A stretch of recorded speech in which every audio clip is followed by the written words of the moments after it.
কাশ্মীরি আলুর দম আর লুচি তৈরি করে দেখাবো।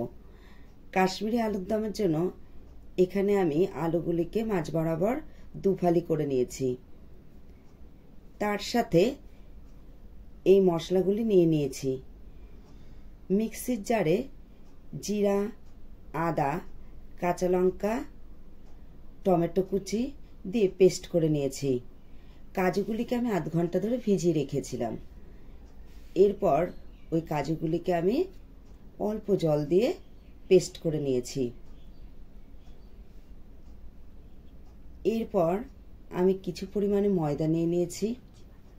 লুচি বানানোর জন্য লবণ, সামান্য পরিমাণ চিনি, তেল দিয়ে ভালো করে ডোটাকে আমি তৈরি করে নেব।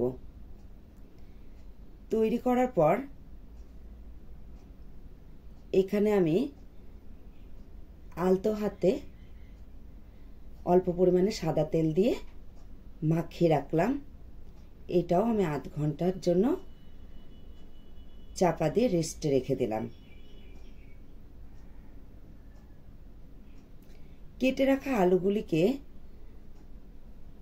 গরম তেলে দিয়ে একে একে লালচে করে ভেজে নিয়েছি।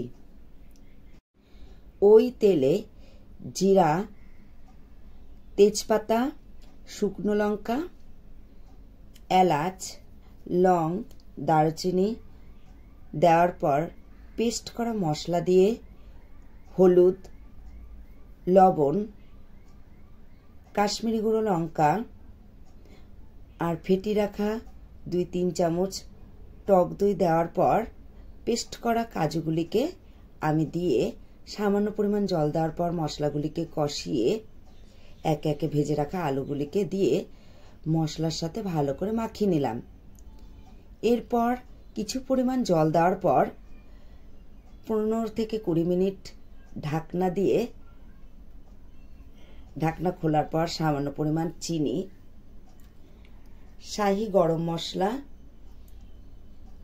দিয়ে তৈরি হয়ে গেল আলুর দম। এরপর আমি মেখে রাখা ময়দাটিকে নিয়ে গোল করে তাকে বেলে নিলাম।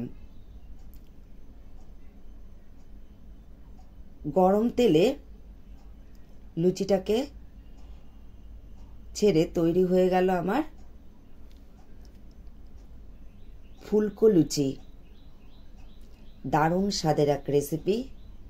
আলুর দমের সাথে এই লুচি কম্বিনেশন দারুণ লাগে। এই কম্বিনেশনটা আমার তো খুব ভালো লাগে। লুচির সাথে আপনাদের কি ভালো লাগে অবশ্যই কমেন্ট বক্সে জানাবেন। Thanks for watching. দেখা হচ্ছে এক নতুন ভিডিওতে।